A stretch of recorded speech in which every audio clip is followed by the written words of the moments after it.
Frida, Caitlin, Daphné, Alessia, ces prénoms ne vous disent peut-être pas grand-chose, mais ce sont les nouvelles figures de proue d'Arsenal Women Football Club. Bonjour à toutes et à tous et bienvenue dans Arsenal French Club, le podcast, un nouvel épisode aujourd'hui que l'on enregistre avec mes invités du jour. On a souhaité mettre en lumière la section féminine d'Arsenal FC. Et pour cela, qui de mieux que d'avoir avec nous, il ne me quitte plus, le référent du foot féminin dans les articles Arsenal French Club. Alors du coup, je suis un petit peu impoli puisque je commence par les hommes, mais Jonathan, bonjour. Salut Raoul. Et en fait, j'ai inversé le côté poli pour que tu puisses accueillir avec moi notre invité du jour, avec un magnifique prénom, puisque c'est celui de ma fille aînée, comme ça vous savez un petit peu tout. Elle est avec Mélissa à l'origine d'un compte pardon, que vous pouvez retrouver sur X qui s'appelle Arsenal Woman France. Nous avons l'honneur d'accueillir avec nous aujourd'hui Pauline. Bonjour Raoul, bonjour Jonathan. Salut Pauline, comment vas-tu? Ah bah, ça va très très bien et vous, comment allez-vous? Moi, malade comme un chien. Mais ça va. Vraiment très content d'enregistrer cet épisode avec toi et avec Jonathan. Alors, comme je vous l'ai annoncé en introduction, puis j'ai fait une intro un peu qui change, d'habitude, je dis toujours la même chose et tout. Je suis assez fier de moi. On va parler aujourd'hui du foot féminin, d'Arsenal Women Football Club. Euh, et cet épisode, pardon, va s'appeler Histoire et tradition. L'idée, c'est de pouvoir un petit peu poser historiquement qui sont les filles d'Arsenal Women Football Club, quel a été et quel est leur palmarès, parce que le palmarès, on l'a à vie, de faire un petit postulat, de voir où est-ce qu'on en est aujourd'hui et de réfléchir à ce que l'on pourrait espérer à moyen et long terme. Mais avant ça, Pauline, j'aimerais te laisser la parole pour te présenter. Oh, je ne vais même pas dire rapidement, tu as la parole est libre, tu as le temps que tu veux, mais présente-toi et surtout présente-nous un petit peu Arsenal Women France, d'où ça vient, quelle est la démarche, quel est l'objectif. Et, euh, et je voudrais juste préciser avant de te laisser la parole, c'est que Mélissa et toi, vous avez déjà fait un épisode super intéressant avec Flo euh, et, euh, et Thomas, Et Thomas? des artilleurs. C'est Et le ça, c'est ça. but, alors du coup, moi je l'avais écouté à l'époque, j'avais trouvé des anecdotes super intéressantes, dont une sur laquelle j'aimerais qu'on revienne un petit peu plus tard, c'est votre invitation à voir un Arsenal-Chelsea, je crois, en mode un peu VIP. Pauline, la parole est à toi. Alors déjà, bonjour à tous. Je m'appelle Pauline, j'ai 22 ans, donc je suis encore empêtrée dans les études. Je suis en master dans le domaine du sport en alternance, d'ailleurs dans une structure sportive. Et j'ai toujours été très intéressée par le sport, pas nécessairement le football, hein, mais le football est venu plus tard, mais à très haute dose, on va dire. J'ai commencé à suivre Arsenal, les hommes, l'équipe masculine en 2015 à peu près, et les féminines, c'est venu plus tard en 2018. Petite anecdote, j'ai commencé le foot féminin avec l'équipe d'Arsenal, même pas avec l'équipe de France ou quoi. Mais bien sûr, je l'avais déjà entendu parler, mais en fait, c'est venu en supportant les garçons. Et en fait, je suis plutôt très très bien tombée parce que je me suis attachée directement à une équipe à l'époque qui était très soudée, qui marchait très bien. Et en fait, elles m'ont happée exactement comme les garçons. Et malgré les moments difficiles, je suis toujours là. Et voilà, donc ça, c'est un petit peu pour le début. Et pour ce qui est d'Arsenal Women France, donc j'ai connu Mélissa à travers l'équipe masculine, forcément, parce qu'on a une belle communauté, on a la chance d'avoir une très belle communauté de supporters français d'Arsenal. Et en fait, petit à petit, on a appris à se connaître et on avait toutes les deux cette volonté de mettre en avant le football féminin, et notamment l'équipe d'Arsenal. Donc, Arsenal Women France, au final, c'est un groupe, c'est pas une association. Euh, et le but, c'était que les fans français ils puissent en apprendre plus sur l'équipe féminine, Et justement, on voulait un petit peu transmettre cet esprit d'unité qu'on voit beaucoup dans le club avec les U18, les U21, avec les féminines. Et en fait, vu le lien qu'il y a entre Arsenal et la France, on s'est dit que ça pouvait être une bonne idée, sachant qu'on était toutes les deux supportrices. On se sentait juste assez légitime pour le faire. Et c'est ce qu'on a fait. On n'a pas trop hésité, on l'a fait. Et aujourd'hui, un an et quelques plus tard, on a plus de 1000 personnes qui nous suivent dans cette aventure et on en est vraiment très très contente. Ah, franchement, chapeau. Et il y a vraiment que Mélissa et toi, quoi. Ouais. C'est pour ça, des fois, c'est assez compliqué parce que là, justement, surtout en ce moment, moi, j'ai beaucoup de travail entre l'alternance, les études. Mélissa, pareil, en ce moment, il y a beaucoup de choses qui changent et du coup, des fois, c'est assez difficile, sachant qu'on n'est que deux, de suivre les matchs et tout. Donc, en ce moment, on fait pas de live tweet, on regarde plutôt toutes les deux en replay et après, on essaie de faire remonter ce qu'on en a pensé. Et on essaie de demander aussi aux gens ce qu'ils en ont pensé pour avoir un avis extérieur, forcément. Donc voilà, c'est pas tout le temps très facile à deux, mais pour l'instant, ça a toujours marché et on s'entend très très bien, on se fait confiance. Donc, c'est ça qui est primordial pour nous.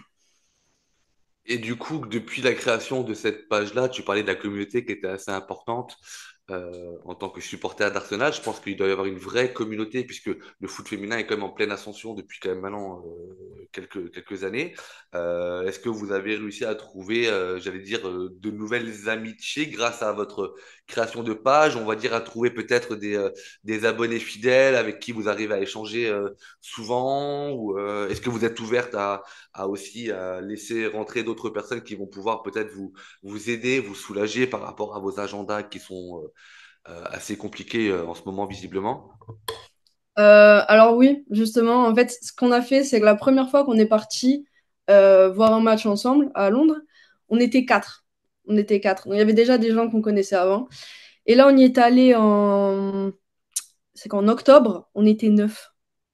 Donc déjà neuf, avec un petit drapeau français à chaque fois. On était neuf, je me dis, on a vraiment appris à rencontrer des gens. Et en fait, on se suit petit à petit. Après, on en a toujours qui reviennent régulièrement sur le compte, qui mettent toujours le petit commentaire et qui donnent toujours leurs avis. Et nous, c'est super important pour nous, c'est ce qu'on cherche. Et ce qu'on cherche aussi, c'est les gens qui nous disent, ah, bah, je suis pas trop l'équipe féminine, mais grâce à vous, j'en apprends un peu plus. Et en fait, c'est ça. Nous, c'est ça. On ne demande pas nécessairement à ce qu'on nous suive sur la longueur, mais c'est essayer d'en apprendre juste un tout petit peu plus à un certain moment et s'y intéresser. Si ça plaît, tant mieux. Si ça plaît pas, bah, au moins, ils auront essayé. C'est ça qui est super important. Mais oui, on a réussi à se créer une véritable petit groupe là d'amis. Et quand on peut se déplacer ensemble, on le fait. Et du coup, vous étiez ensemble au stade ou vous êtes vus avant et après? Vous avez pris vos places en même temps? Vous avez pu regarder le match ensemble? Alors là, en général, avec Mélissa, on les a quasiment tous vus ensemble. Alors le premier, vraiment, la première fois qu'on se rencontrait vraiment, c'était justement Arsenal-Chelsea en décembre 2023. Ce fameux Euh, match. ce fameux match. Et c'était la première fois qu'on se rencontrait.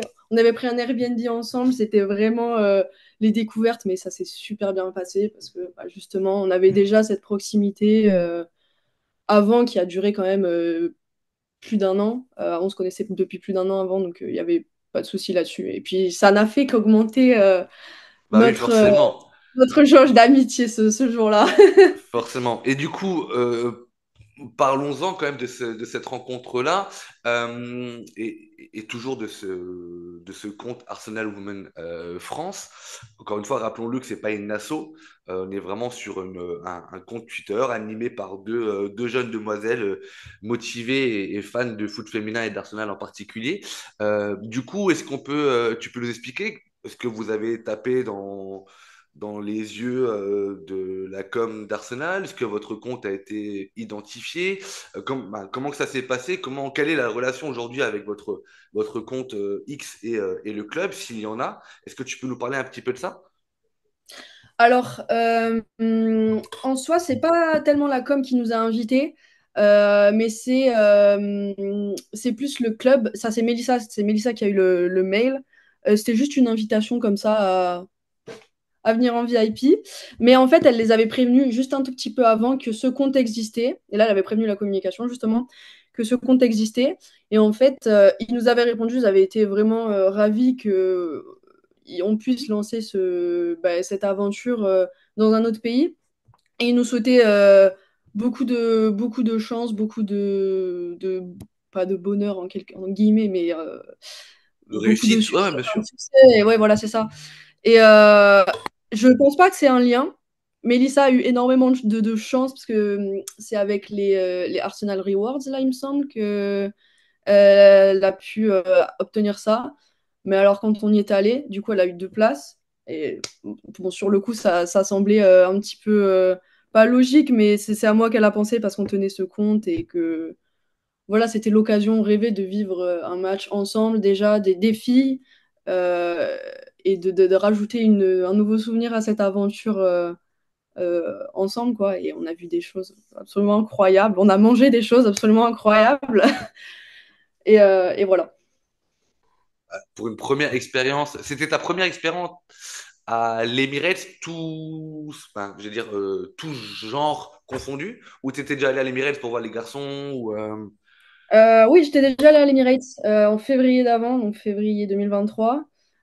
Sur un coup de chance, clairement qu'on se le dise, contre Everton, c'était un match qui avait été reporté suite au décès de la reine. Et en fait, il est tombé pile une semaine où j'avais prévu de partir à Londres. Et en fait, j'ai eu la chance, grâce à Twitter, d'obtenir 2 places avec une association de supporters français pour aller les voir. Donc, c'était pas ma première fois, mais c'était ma première fois que j'allais voir vraiment les filles. Donc, ça compte quand même. Ah oui, clairement, oui. Et du coup, tu as pu échanger un petit peu avec des joueuses, t'as pu rencontrer des gens peut-être du club aussi, vous avez peut-être pu parler de votre compte. Alors, je sais qu'on a parlé un petit peu avec ceux qui animent le Diamond Club. Donc, c'est vraiment l'espace VIP où il y a les familles des joueuses, où il y a vraiment les supporters qui payent un max pour être là, obtenir des prestations haut de gamme et tout. Donc, nous, au début, on se demandait un peu, mais qu'est-ce qu'on fait là? C'était vraiment. On était un petit peu les vilains petits canards du lot. Mais en fait, c'est super impressionnant parce qu'on est là.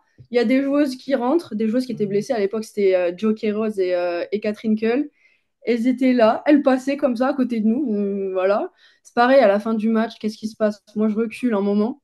J'ai failli rentrer dans l'Otte Benmoy. C'est vraiment. En fait, c'est lunaire. Après, on n'a pas vraiment pu leur parler parce que elles sont souvent. Elles sont pressées, elles veulent rejoindre leur famille. Nous, ce qu'on comprend totalement, et puis on ne peut pas les déranger non plus dans ce moment-là. Mais on a pu échanger un petit peu avec ceux qui travaillent au Diamond Club. Ce sont des gens super gentils, super avenants. Et voilà. Et sinon, après, le club, on n'a pas tellement plus de contacts que ça. Ils savent qu'on existe, mais après, voilà. Par contre, on a des contacts avec l'association des supporters d'Arsenal Women France, l'association, on va dire, officielle des supporters. Ça, oui. Donc, il y a une asso Ouais, officielle pour les filles. ouais, ouais, il y a une asso. Alors, il me semble, c'est Arsenal. Je saurais pas trop dire. Mais oui, c'est grâce à ça que il y a des supporters qui peuvent aller notamment, surtout dans le passé, à Meadow Park, Mhm. donc le stade de Boreham Wood en fait. Et là, c'est pareil, c'est un petit stade, du coup, des fois, c'est un petit peu difficile d'avoir des places. Et en fait, ce qu'ils font, cette association, c'est génial, c'est qu'ils permettent aux gens qui sont des fois un petit peu seuls, qui vont au stade un petit peu seuls, de se rejoindre. Et ils créent vraiment quelque chose d'incroyable. Il y a des fanfares, des choses comme ça, et c'est chouette. C'est chouette. C'est de très bonnes personnes. Franchement, ils veulent vraiment le bien. En fait, c'est ça qu'on adore, c'est qu'ils veulent vraiment le bien de l'équipe, le bien du club et le bien des supporters en même temps.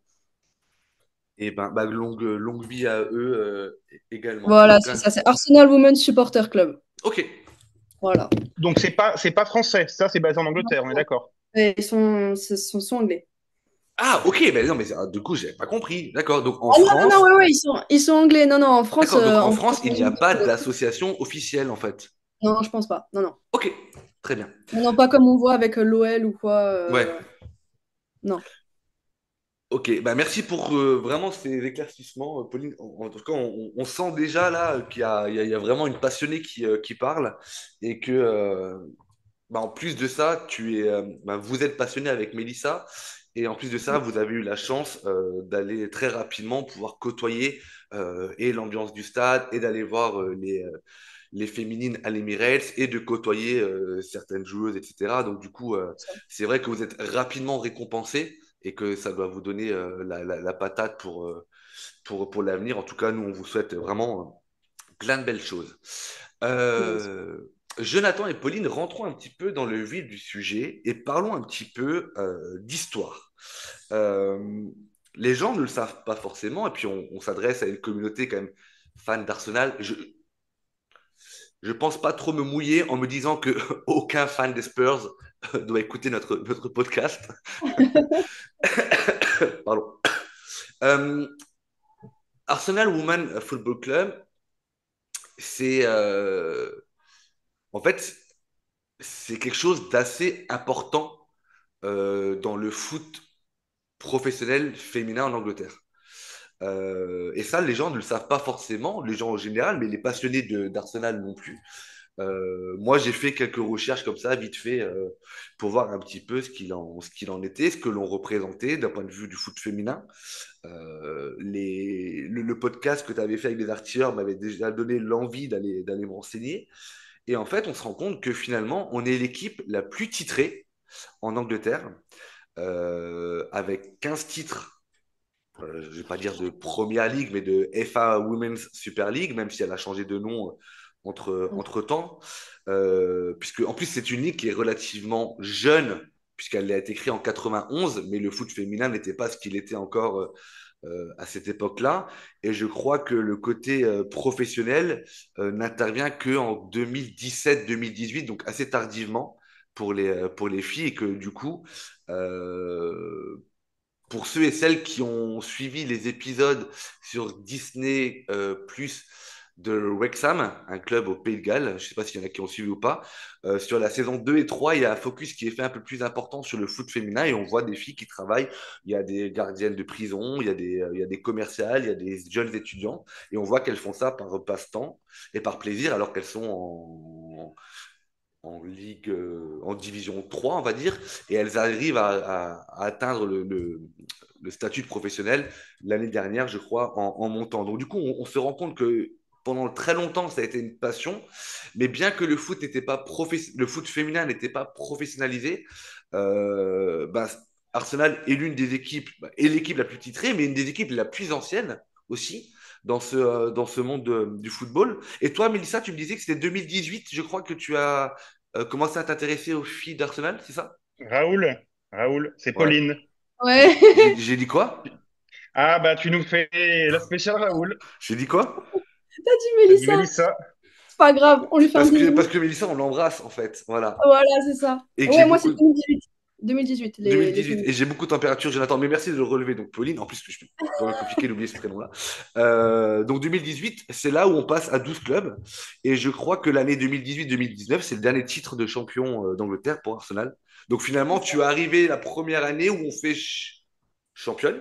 Et après, bah, là, du coup, tu ronges un peu ton frein depuis maintenant 5 ans. Mais tu sais que nous, pour ceux qui supportons les hommes, ça fait Ah un peu oui. plus longtemps Ah oui. que l'on attend. J'espère que l'attente ne sera pas aussi longue. Jonathan, qu'est-ce que tu peux nous dire un petit peu de l'histoire du club et du foot féminin en Angleterre en général? Et bah, Jonathan et Pauline, hein, la parole est à vous, messieurs, dames. Je pense que t'as bien résumé la situation, je Merci pense. beaucoup, j'ai bien bossé. Arsenal est l'équipe féminine avec le plus gros palmarès en Angleterre. C'est un club qui a été fondé en 1987 par le kitman de l'équipe première des hommes, par Vic Akers, qui qui a eu cette idée-là. Il en a parlé à David Dean, et David Dean, qui était le vice-président de l'époque, a été le vice-président jusqu'à 2007, a vraiment été le moteur derrière l'expansion d'Arsenal sur ce volet. Et donc, Vic Hacker est resté pendant très longtemps en poste, hein. Je crois qu'il est resté en poste jusque dans les années 2009, même s'il a dû quitter le club pendant 1 ou 2 ans. Mais c'est vraiment lui qui a été derrière ça. Comme tu l'as dit, un palmarès écrasant, 15 championnats d'Angleterre, avec des noms qui se sont succédés pour être dernièrement la WSL, Women's Super League, Ils ont aussi 14 FA Cup, hein, donc ça c'est un palmarès un peu similaire aux hommes, des League Cup, et ils ont surtout une Ligue des Champions qui a été Ouais. remportée en 2006-2007. Et ce succès en Ligue des Champions qui est d'ailleurs représenté sur les fresques qui sont sur l'Emirates Stadium. J'imagine que, si je dis pas de bêtises, ça va être la même fresque que les Invincibles qui est partagée. Euh, donc voilà, ça c'est vraiment leur plus gros succès. On en avait parlé, mais c'est vrai que le football féminin, de façon globale, dans le monde, est en train d'exploser en ce moment. En Angleterre, c'est vrai que c'est quand même assez impressionnant. Je crois que le nombre de licences a explosé depuis les dernières Coupes du Monde et Euro. Ouais, au dernier recensement 2022, il y a 777 000 licenciés féminines au Royaume-Uni. C'est énorme. Alors qu'en France, on a quand même l'Olympique Lyonnais, qui est un poids lourd du football mondial côté féminin. On en a à peine 250 000. T'as Donc, pris ils la en ont stat déjà que je trois. voulais. T'as pris la stat que je voulais sortir tout à l'heure en me disant, ouais, j'ai vraiment bossé le sujet en fait. Tu m'as devancé. Et, Merde. et donc, enfin, c'est quand même super intéressant parce que qui était la tête de gondole de l'équipe d'Angleterre, enfin une tête de gondole. En tout cas, on a Beth Mead, ok, qui a été, je crois, à l'Euro 2022, a été la Golden Boot du tournoi avec 6 buts. Bon, malheureusement, entre-temps, elle s'est fait les croisés il y a un petit peu une tempête de croisés chez les femmes à Arsenal. Et il y avait aussi lors de ce tournoi en 2022, en tout cas, Alessia Russo qui était une aussi des meilleures marqueuses et qui nous a rejoint l'été dernier, si je dis pas de bêtises. Donc, ça fait quelques années, on est toujours bien placé. Bon, d'un autre côté, c'est pas comme la première ligue où il y a autant d'équipes. On est à 11 ou 12 équipes, si je dis pas de bêtises. Et on Les finit 12 toujours dans équipes. le top 3. Voilà, on finit toujours dans le top 3-4. Euh, mais c'est vrai que depuis quelques années, le football féminin est archi dominé par Chelsea. Et du coup, Pauline, est-ce que tu veux rajouter quelque chose avant qu'on parle justement de cette bascule qui a eu lieu au début des années 2010, où Arsenal a perdu un petit peu sa suprématie au détriment de notamment Chelsea, qui rafle à peu près tout depuis ce moment-là. Où est-ce qu'on continue qu'est-ce que tu as à dire par rapport à l'historique, par rapport au foot anglais, sachant que le foot anglais, on parlait de l'Olympique Lyonnais, Jonathan parlait de l'Olympique Lyonnais, qui a été une référence non seulement française, européenne, mais mondiale dans le foot. Et à l'époque, le président Aulas avait cru très très rapidement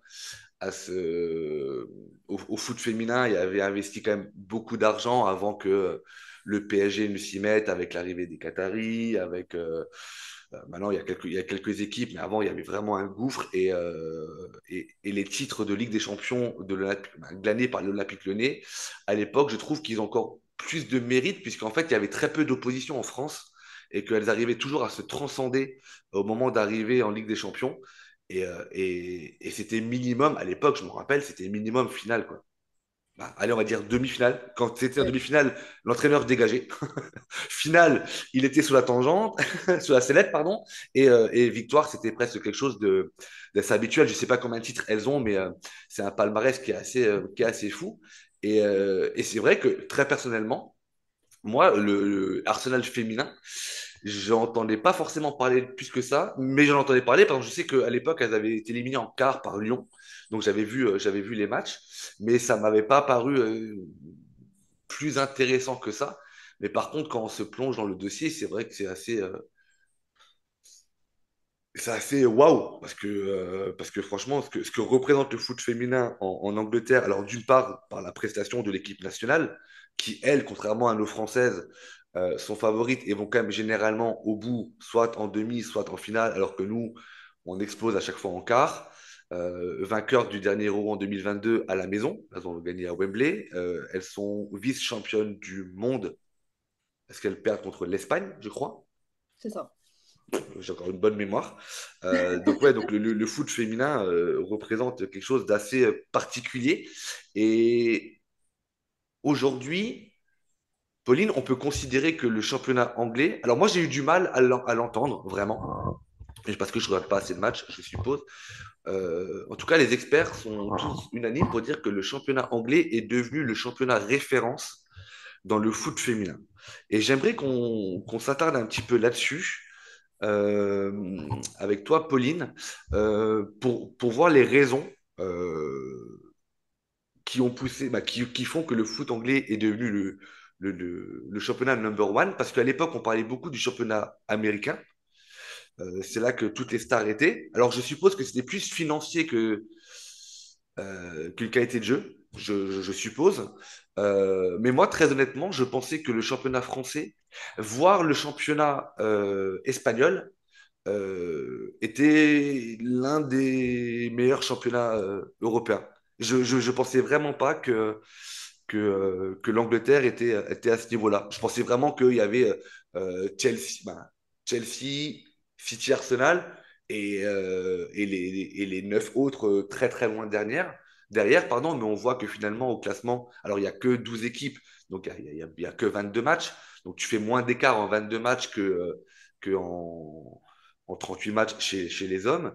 Mais ouais, donc visiblement, le championnat anglais féminin est le meilleur championnat au monde. Est-ce que tu peux nous expliquer, si tu as des éléments de réponse, Pauline, par rapport à ça, qu'est-ce qui a fait que l'Angleterre soit devenue le championnat le plus prolifique, le plus intéressant et le plus qualitatif? Alors, bah, justement, on a toujours cet ADN du football anglais un petit peu, même chez les féminines. Et donc, c'est un petit peu toujours le berceau du football. Du coup, je pense que les gens s'y intéressaient déjà pas mal, surtout en Angleterre. Ça a fait un énorme boom quand il y a eu l'Euro que l'équipe d'Angleterre a gagné. Mais je pense que en WSL, les clubs investissent plus de temps, d'argent et de moyens. Ouais, enfin, bah, d'argent et de moyens, ça va ensemble. Dans les équipes féminines parce qu'ils ont compris que bah, ça pouvait tout simplement leur rapporter énormément. On voit Arsenal là, nous quand on va au stade avec Mélissa, justement, des fois, on va dans la boutique après les matchs, le nombre de personnes qui vont floquer les maillots McCabe, Williamson, c'est absolument énorme. Des fois, nous, on y allait, il y avait plus de flocage disponible pour certaines joueuses. Je pense que c'est vraiment les clubs, les gros clubs, des grosses structures hein, qui ont su investir correctement là-dedans et qui ont eu surtout la volonté de le faire.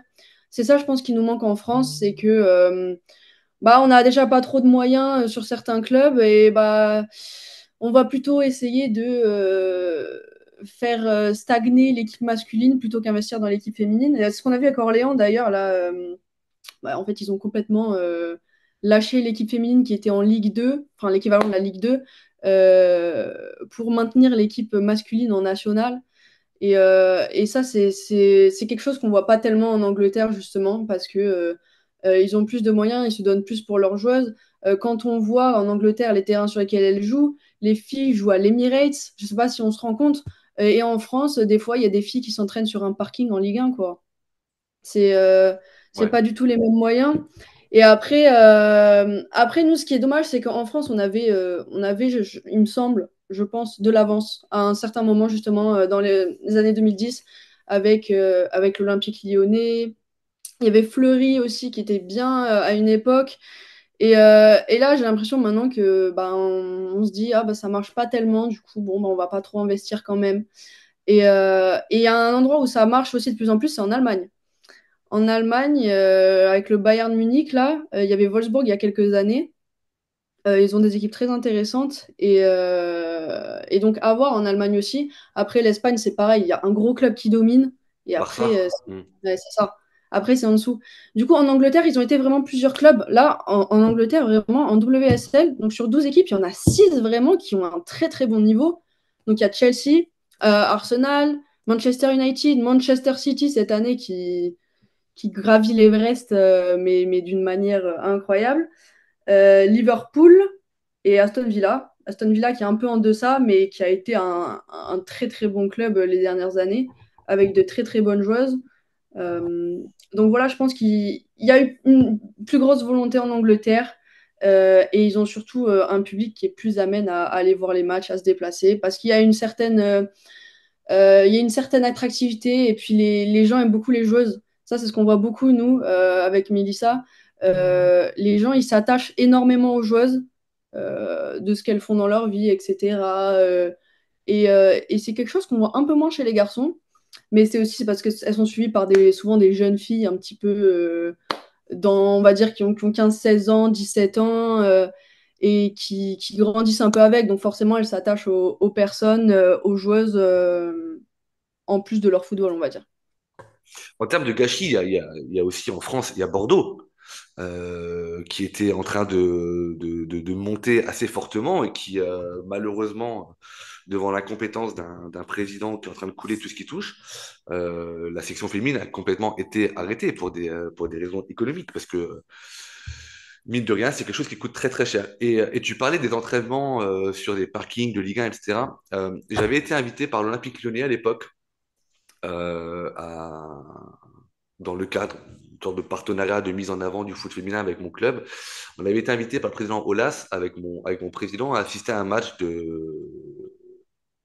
des hommes un samedi soir au Groupama Stadium, mais on est allé voir les filles s'entraîner le vendredi au centre d'entraînement qui est juste derrière le Groupama Stadium, et on est allé les voir jouer le dimanche après-midi ou le samedi après, je sais plus. Et en fait, les filles, malgré que ce soit la meilleure équipe, la plus titrée, même sur le plan européen, je pense en nombre de titres, je pense que Lyon doit être numéro un ou numéro 2. Elles jouent toujours au centre d'entraînement. Alors, il y a un stade avec quelques petites tribunes, je crois que tu mets 1500 personnes. Et elles jouent au Groupama Stadium que sur des grosses affiches contre le PSG ou quand il y a des grosses affiches de Ligue des Champions. Donc, il n'y a pas encore cette récurrence parce qu'on a encore du mal à remplir les stades, ce que l'on ne retrouve pas forcément à, à l'Emirates.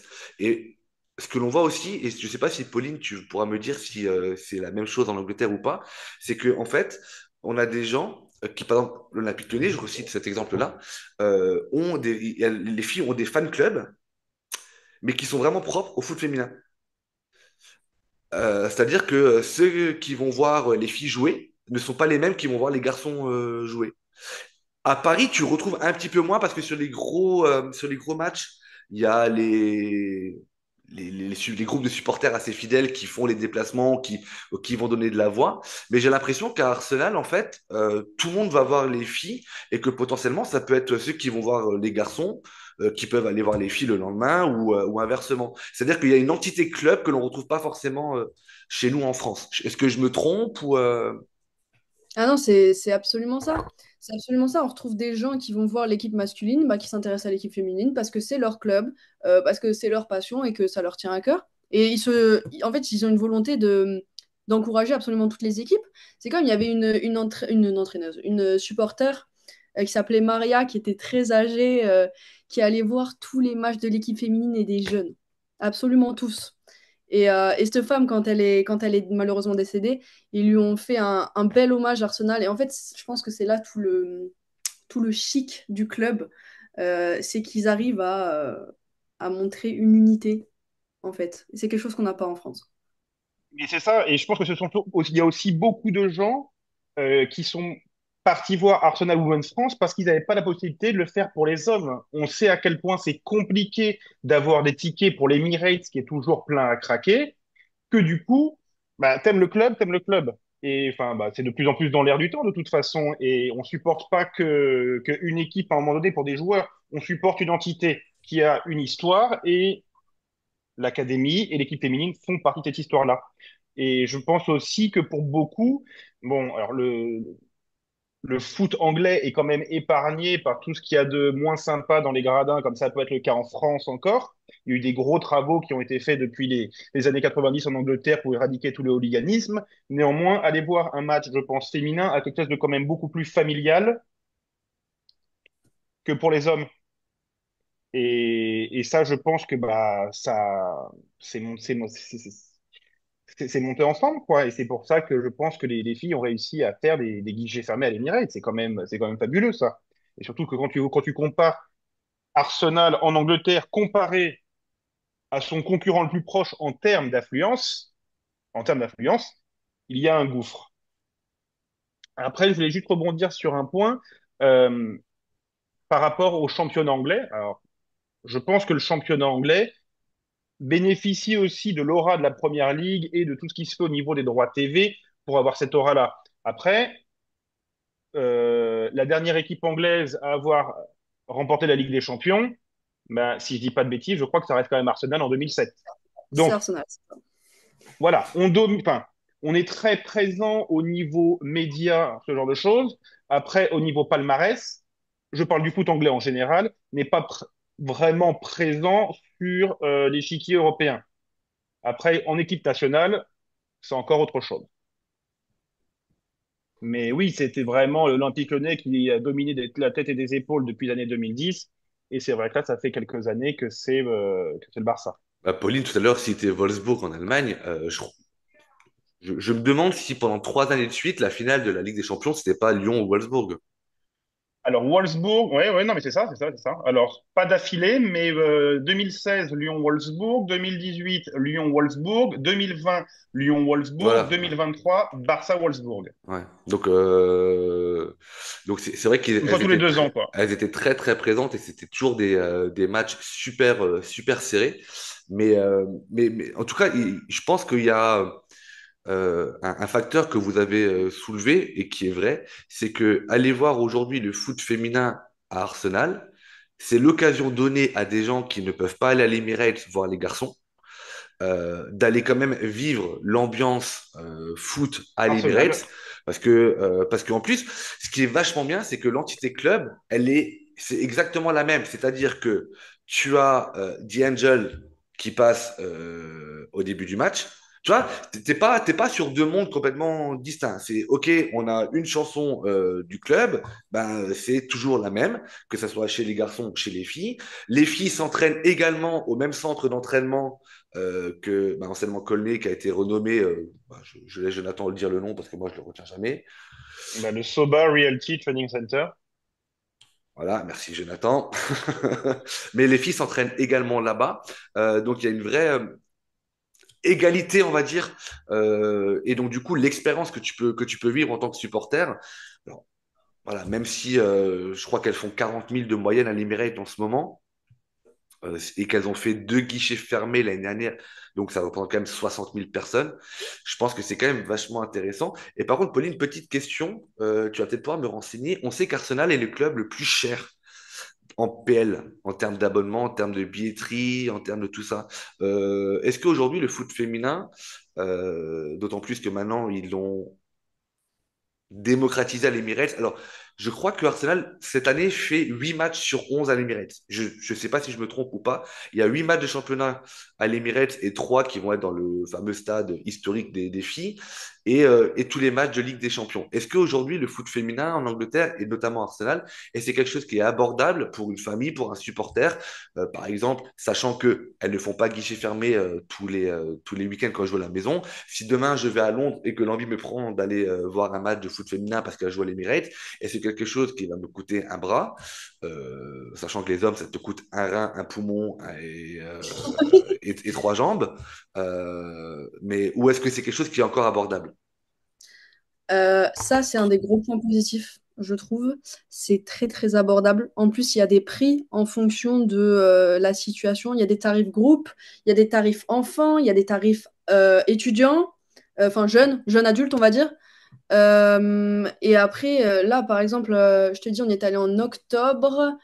J'ai payé, j'ai pas envie de te dire de bêtises, mais je crois que j'ai payé 13 livres. 13 livres, Bah, t'as même pas un sandwich bière à l'Emirates quand les amis jouent à ce prix-là. Ouais, c'est vrai c'est que c'est ça. assez cool, ouais.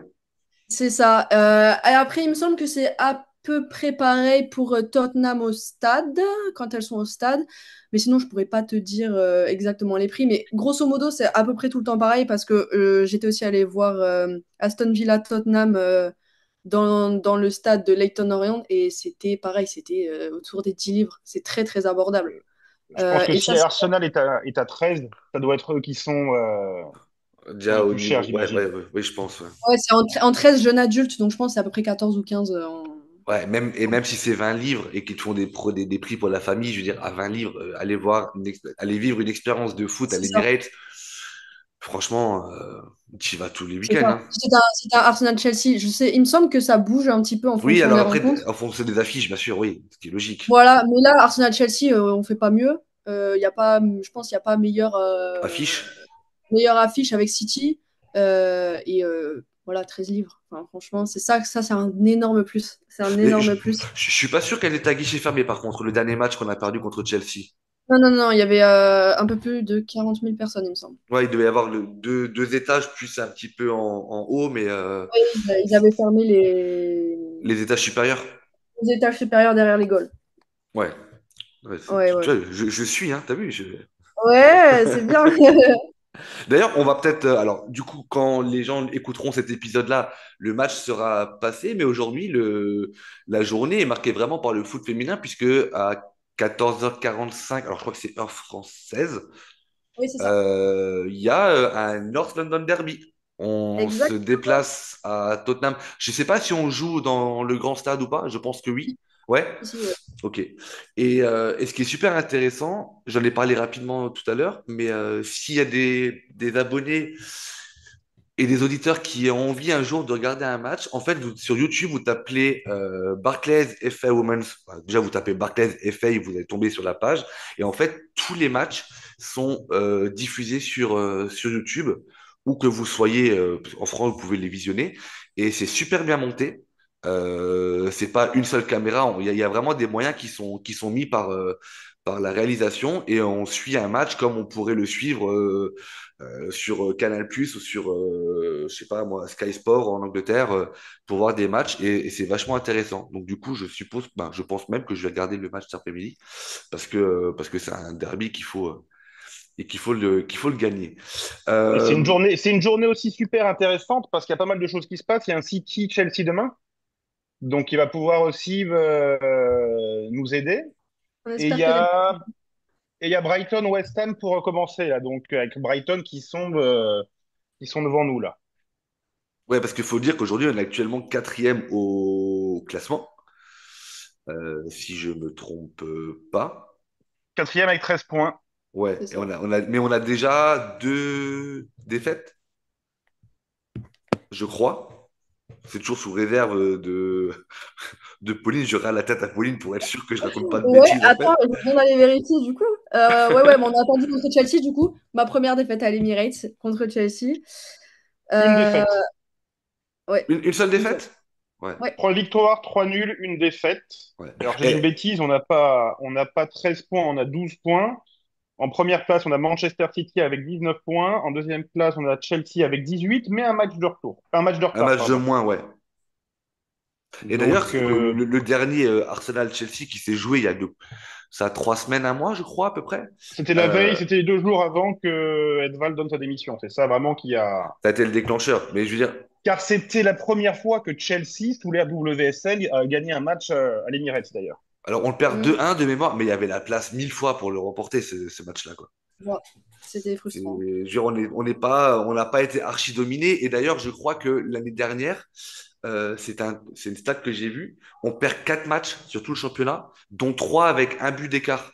C'est-à-dire que c'est quand même un niveau qui est relativement très très serré et que on verra. Pour le moment, je pense qu'on verra jamais je sais pas moi, Chelsea-Arsenal 4-0 ou 0-4. C'est quand même quelque chose qui est très très serré et ça donne aussi de l'espoir et ça va être un peu la transition sur la deuxième partie de ce podcast-là. C'est quelles ambitions à moyen et long terme. C'est que ça donne espoir aussi que l'on puisse retrouver incessamment sous peu, prochainement, le titre de champion d'Angleterre parce que ça fait maintenant 5 ans qui nous échappe. Mais, pardon, excusez-moi. Euh, Juste avant de parler des ambitions, Jonathan a soulevé un point qui était le déclencheur finalement, la démission du coach. Est-ce qu'on peut s'attarder un petit peu sur le coach, puisque ça faisait quand même un certain temps qu'il était là. C'est pas un coach qui avait été recruté de mémoire, genre il y a un an. Il a quand même eu une histoire avec les féminines d'Arsenal. Et est-ce que on peut parler avec toi, Pauline, ou avec toi, Jonathan. Si on parle d'Arsenal chez les hommes euh, et qu'on parle de GOAT, on va avoir majoritairement Thierry Henry qui va ressortir. Si aujourd'hui on doit parler de GOAT chez les féminines, est-ce que si je dis que Viviane Miedema ressortirait, est-ce que je me trompe ou est-ce que c'est juste facilité parce que c'est elle qui a le plus grand nombre de buts chez nous, mais est-ce qu'il y a eu meilleure joueuse, est-ce qu'il y a eu joueur plus emblématique, qu'est-ce qu'on peut dire là-dessus? Jonathan, tu veux rebondir Ouais, ou... enfin, moi, pour moi, Viviane Miedema, c'est non, non, non, c'est le top du top de ce qui se faisait dans le football féminin. Je crois que c'est elle qui doit avoir le record de buts chez les Hollandais. Alors, je fais attention, c'est les Néerlandais, Raoul. Enfin, c'est elle qui a le record de buts en sélection nationale et je me demande pas si elle a même pas plus de buts que le meilleur marqueur chez les hommes. Donc ça déjà, c'est quand même relativement costaud. Passer par le Bayern Munich, par Arsenal, non, non, c'était la meilleure joueuse que la WSL ait connue. Et je pense que son départ a... Bon, ce qui s'est passé, c'est qu'elle s'est fait les croisés il y a un an et demi de ça. Donc tout à l'heure, je disais qu'Arsenal a vraiment connu une grosse vague. Alors il y a Viviane Miedema qui a eu ça, il y a eu Beth Mead qui les a eu, Léa Williamson. Théa Williamson? Il y en a une qui se les a fait, Victoria Pavlova, qui se les a fait en sélection nationale au printemps. Ouais.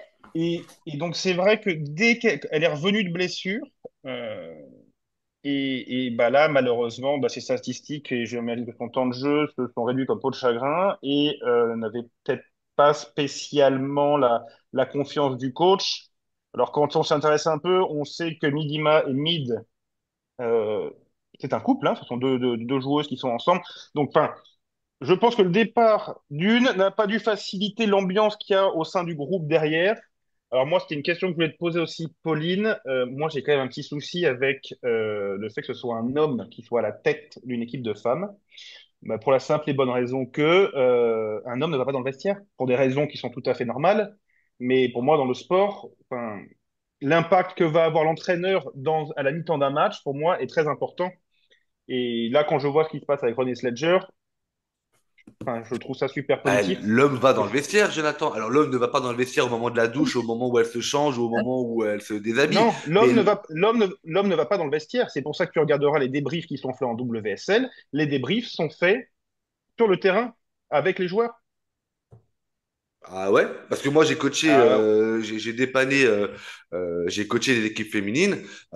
C'était très simple de dire voilà, vous vous changez dans un quart d'heure, je viens, vous mais êtes changé et je habillé. sais, Bah c'est pas quelque chose. suis un peu les. Enfin, moi, je regarde un petit peu tout ce qui se passe en Angleterre. Il y a énormément de cas en ce moment d'harcèlement qui reviennent. Il y a une joueuse, alors j'ai plus son nom. Enfin, il y avait un super livre dans The Athletic par rapport à ça, qui s'est suicidé il y a un an de ça. Il y a des gros scandales au niveau de Fulham, de l'équipe féminine de Fulham, et Ok. l'entraîneur ne rentre pas, en tout cas à la mi-temps, ne rentre pas dans le vestiaire.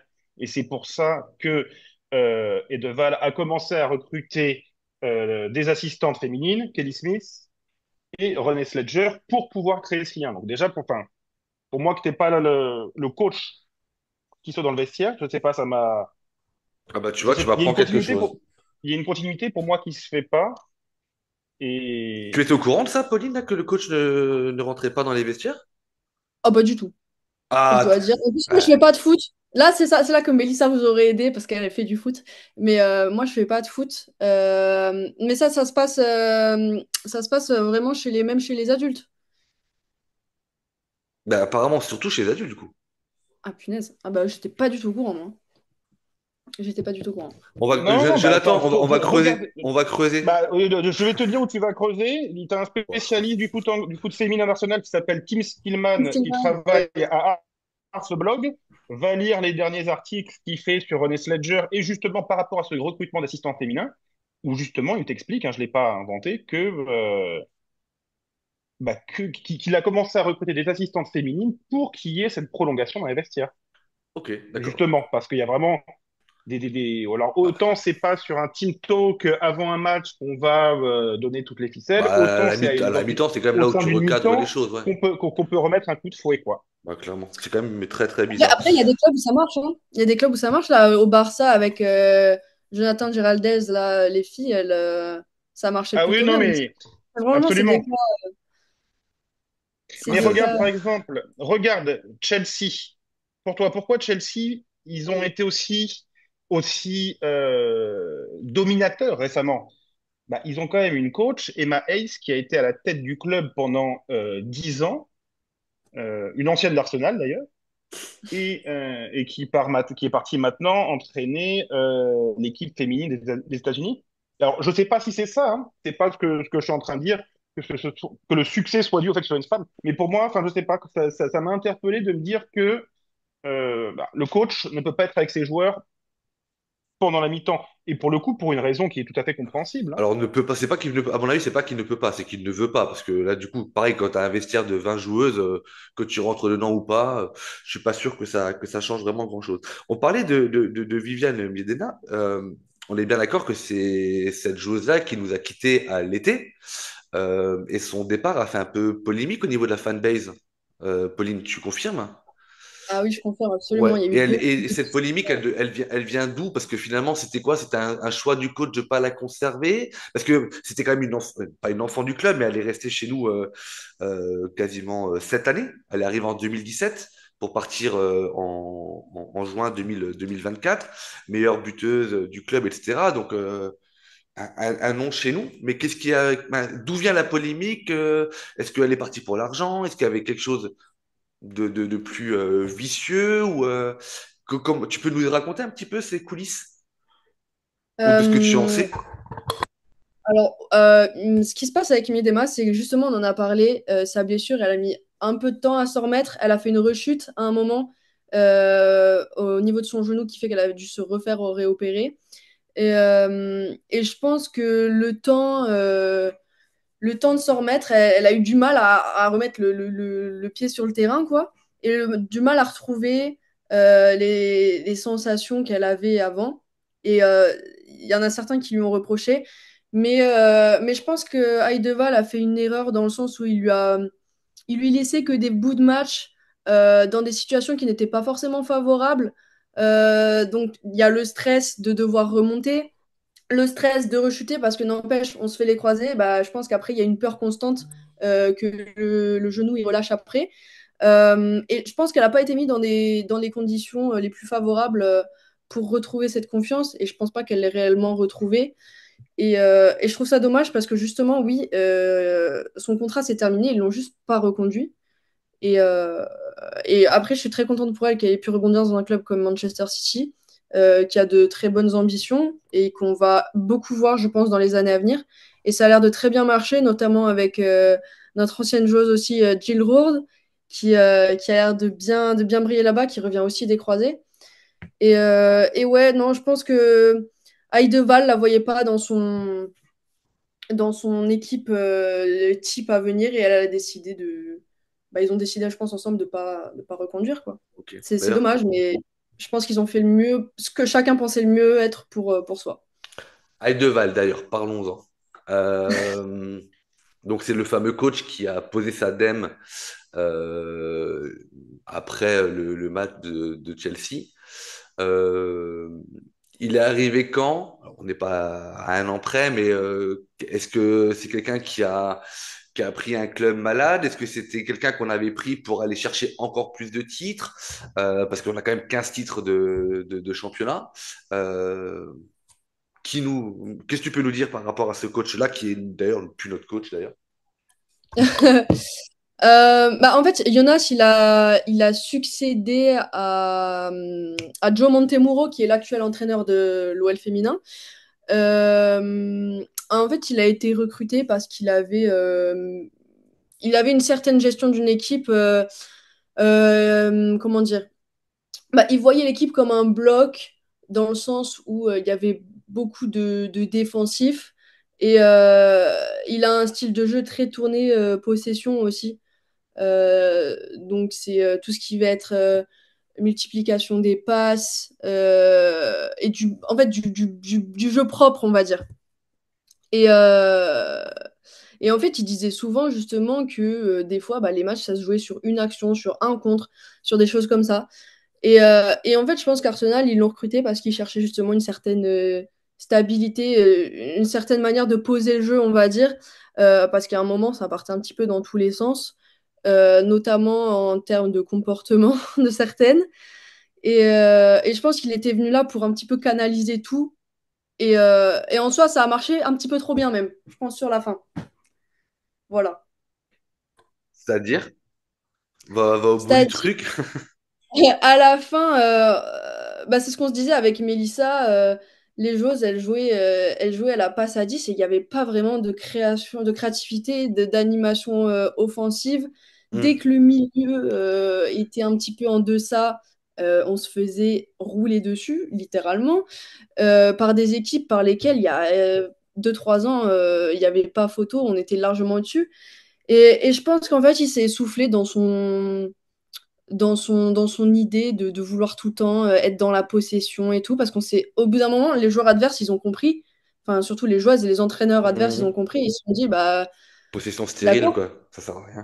exactement, et en fait, c'est pas, sur la durabilité, je pense pas que ce soit quelque chose de viable, et c'est dommage parce qu'il aurait pu essayer de se remettre en question et de modifier certaines choses, ce qu'il l'a pas fait. Et c'est ce qui lui a été reproché d'être très entêté dans ses idées, de tout le temps mettre les mêmes joueurs, les mêmes joueurs titulaires, de pas trop tenter, de rester bah, un petit peu rester sur ses acquis, pas sur ses acquis, mais sur une base tout le temps la même, quoi. Il devait bien Et s'entendre avec Arteta, je trouve. Parce que- Et, peut-être, au, je sais pas. au final, il a fait que 3 ans. Il est arrivé en 2021. Je viens de regarder là. Il a fait ouais, donc Ouais, 21, 22, 22, 23, 23, 24. Ouais, il a fait 3 saisons pleines. Et du coup, il est parti donc il y a à peu près un mois. Et depuis un mois, Jonathan avait fait un article justement suite pas au tremblement de terre, mais je veux dire au chaos de l'annonce de sa démission, parce que très peu de gens s'y attendaient. Euh, Enfin, on s'attendait à ce qu'il se fasse on s'attendait, licencier. ouais. Ouais, ouais, ouais. oui, On s'attendait à ce que le club agisse, mais là, c'est lui qui s'est Oui, oui, retiré. mais il l'a senti arriver de toute façon. Hein. Première victoire de Chelsea à l'Emirates, mais ce que je veux dire, c'était c'est la. en début de saison, tu vois, en fin de saison dernière, il est quand même reconduit. Arsenal peut très bien se permettre, avec un entraîneur de foot féminin, de résilier un an de contrat, de prendre quelqu'un d'autre si tu estimes qu'il ne sait pas l'homme de la situation. C'est dans ce sens-là. C'est-à-dire que Chelsea, ça devait être la quatrième ou cinquième journée du championnat. S'il n'avait pas démissionné, il l'aurait peut-être dégagé, mais je veux dire, c'est aussi te rendre compte que tu t'es planté dans la politique que tu veux mettre en place, quoi. Parce que tu fais confiance à un coach, tu lui donnes aussi les clés du recrutement. Quand le coach s'en va, ben, les joueuses qu'il a voulu ne sont pas forcément celles qui vont être compatibles avec un nouveau coach. Et en tout cas, on se demandait, mais qui pourrait prendre la place de d'Aideval. Et en fait, c'est la coach adjoint qui a fait l'intérim, mais l'intérim commence un petit peu à durer. Et bizarrement, les résultats sont quand même vachement encourageants. Je trouve que ce soit en championnat, mais en Ligue des Champions, puisque là, dernièrement, on est allé taper la Juve en Italie 4-0. Donc c'est Absolument. pas, alors ça reste la Juve et c'est pas la Juve homme, mais en tout cas on commence à avoir de nouveau des résultats.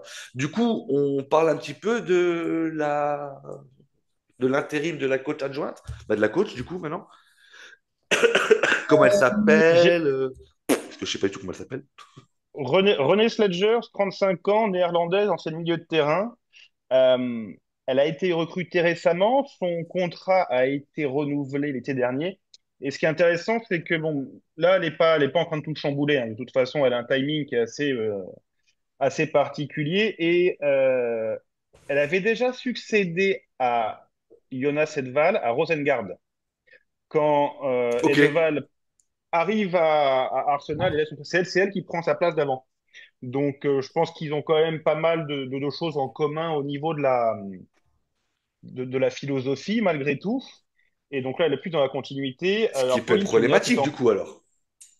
oui, mais ouais, alors oui, ce qui peut être problématique, mais tu me diras ce que tu en penses, Pauline. Moi, ce que j'adore quand on regarde ces conférences de presse, c'est le calme, c'est le c'est le calme et l'intelligence qu'elle a quand elle répond aux questions. Elle, elle reste toujours zen. Elle, elle évite pas les questions.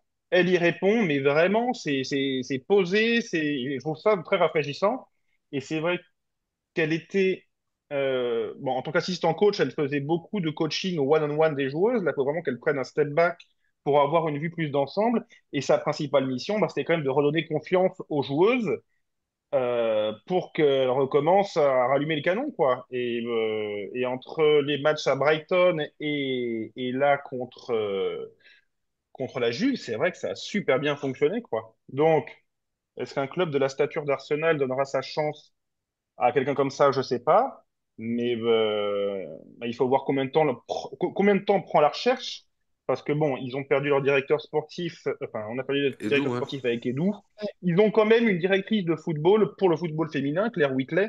Donc il y a quand même les recherches continuent quand même malgré Mais tout. est-ce qu'ils recherchent encore vraiment, Jonathan et Pauline? Ah oui, Parce oui, que, enfin, parce que Oui, si on prend l'historique des résultats après la défaite face à Chelsea, qui était le 12 octobre, on gagne 4-1 en Ligue des Champions face à Vålerenga. Je sais pas comment ça se prononce, mais je crois que je suis pas trop loin. On va gagner 2-0 à West Ham. On fait match nul contre Manu. On gagne 5-0 face à Brighton. On va taper la Juve 4-0. Bon, la réponse, on verra aujourd'hui qu'est-ce que ça va donner par rapport à Tottenham. Mais je veux dire, on a enregistré aucune défaite, un match nul. Est-ce qu'il n'y a pas un deal un peu caché avec le club en disant, bah, écoute, on te laisse jusqu'à la nouvelle année, on va dire, ou à la trêve. Il n'y aura même pas de trêve, parce que je pense qu'ils ont aussi des Boxing il y a Day. une trêve Quoique, ouais. internationale dans 2 semaines là. Il y a une ouais. trêve, ouais. Après, je rate. Bah, ils ont un mois. Un mois entre le 18 décembre et le 19 janvier, il y a un mois. Est-ce que du coup, le club ne va pas se dire, parce qu'à mon avis, le championnat, c'est mort. Alors, je suis pas défaitiste, mais quand tu as 6 points de retard sur Chelsea, qui a un match en moins, que tu les joues encore une fois au retour, mais même si tu gagnes contre elle, tu ne reprends que 3 points, ça veut dire qu'il faut attendre quand même Non, beaucoup, c'est beaucoup de. Donc, je pense que moi, le championnat il est déjà mort. Oui, non, Euh, c'est très compliqué, mais je pense qu'ils vont prendre leur temps pour trouver le bon candidat. Et il parlait beaucoup d'un coach de New York, Nick Cushing, qui Ouais. fait partie du groupe du Man City Group. Mais bon, lui, apparemment, qui a dit qu'il quittait pas le Man City Group, qui restait à New York, qui continuait avec eux. Euh, Moi, de ce que je vois, j'aime beaucoup ce que je vois, mais je pense que Arsenal ont des ambitions où ils vont vouloir quand même ramener du costaud. Quand on voit ce qu'a fait Chelsea avec Sonia Bonpastor, c'est plutôt quelque chose comme ça que je verrais. Mais bon, c'est juste mon humble avis. Bah, du coup, bon Pastor, là, qui a quitté Lyon pour aller à Chelsea, elle a une sacrée pression aussi, hein. Et je crois que d'ailleurs, quand j'avais regardé le match Arsenal-Chelsea, les commentateurs disaient que la mayonnaise avait quand même du mal à prendre avec Bon Pastor et qu'elle s'en tirait bien parce qu'elle l'avait emporté Arsenal et que c'est un peu, je vais pas dire que c'est ce qui l'a sauvé, mais apparemment dans le jeu, dans le style, dans le comportement, c'était Ah, pas forcément quelque chose. tu regardes les stats, en tout cas, c'est quand même impressionnant, là, hein. Là, elles sont, bah, c'est simple, hein. 6 matchs joués, 6 victoires, avec 3 buts encaissés, 23 buts marqués. Ah oui, bah, après les résultats sont pour elle, mais je veux dire après il y a aussi le style peut-être recherché. Et déjà à Lyon, moi Bien alors sûr. elle est allée chercher les trophées, mais je trouve que Lyon, pour les reciter, en termes de qualité de jeu, ça s'est dégradé. Alors peut-être qu'ils arrivent à moins acheter les meilleures joueuses, mais ça devient plus compliqué sur la scène européenne. Qu'est-ce que du coup si on part du principe que le championnat c'est peut-être pas dire mort, mais que c'est compliqué, Pauline. Qu'est-ce que l'on peut espérer, sachant qu'on est passé par les tours préliminaires de la Ligue des Champions? Est-ce que du coup c'est quelque chose que l'on peut envisager, un dernier carré en Ligue des Champions?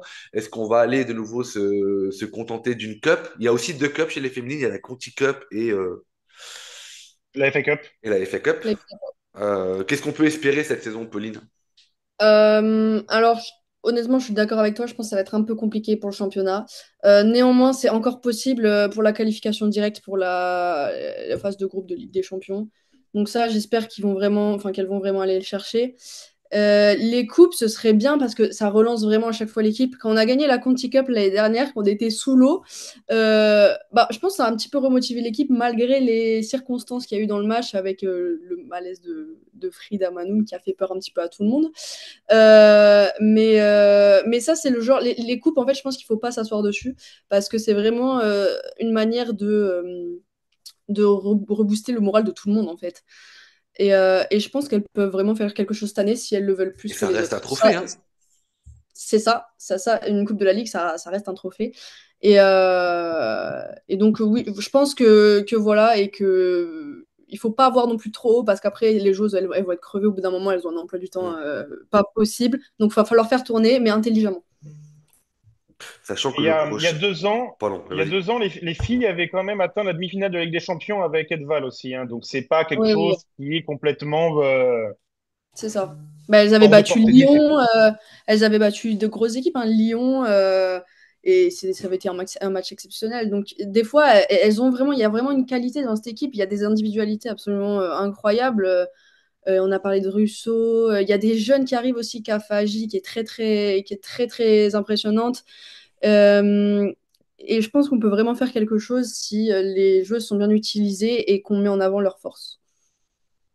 Je disais donc, en allumant mon micro, que sur ces très belles paroles de Pauline, nous allions conclure cet épisode sur Arsenal Women Football Club. Non pas que j'ai plus rien à dire, mais que je m'étais engagé avec Pauline à pas être très très long. Je ne tiens jamais mes paroles. D'un point de vue, non, Sache-le. d'un point de vue durée de podcast, Pauline, je suis catastrophique. Non, pas de problème. Mais je trouve que, j'espère en tout cas que cet épisode-là va donner envie à ceux qui ne s'intéressaient pas au foot féminin d'Arsenal d'aller un petit peu voir d'aller voir un petit peu les résultats, d'aller regarder les matchs. On va croiser les doigts pour le North London Derby de cet après-midi. Pauline, te remercier de ta sympathie, de tes connaissances aussi, parce qu'en plus, tu l'as dit avant, tu ne fais pas de foot. Et je trouve que pour quelqu'un qui ne fait pas de foot, tu en sais beaucoup. Donc, félicitations à toi. Et j'espère que l'on pourra reprogrammer très prochainement de nouveaux épisodes et faire la connaissance de Mélissa. En tout cas, bravo pour ce que vous faites. Franchement, c'est vraiment, vraiment, vraiment top. J'ai toujours plaisir à aller voir votre page sur Twitter, parce que vous êtes K2 et ce que vous faites, c'est juste génial. On va aller manger, on va regarder le match cet après-midi. Je pense que tu vas regarder, Pauline. Ah, je suis pas sûre parce que j'ai des obligations un petit peu, donc je Bouh. pense que je vais en louper une partie. Ça va Bah, être ça. Je regarde en replay. on regardera pour toi. Et du Voilà. coup, bah, j'espère que cet épisode t'a plu et que tu répondras présente aux prochaines invitations que l'on pourra t'envoyer.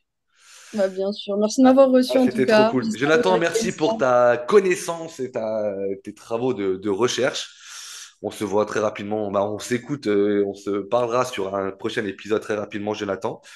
Très bon week-end. N'hésitez pas à nous suivre sur les réseaux sociaux, à aller voir le compte X Arsenal Women France.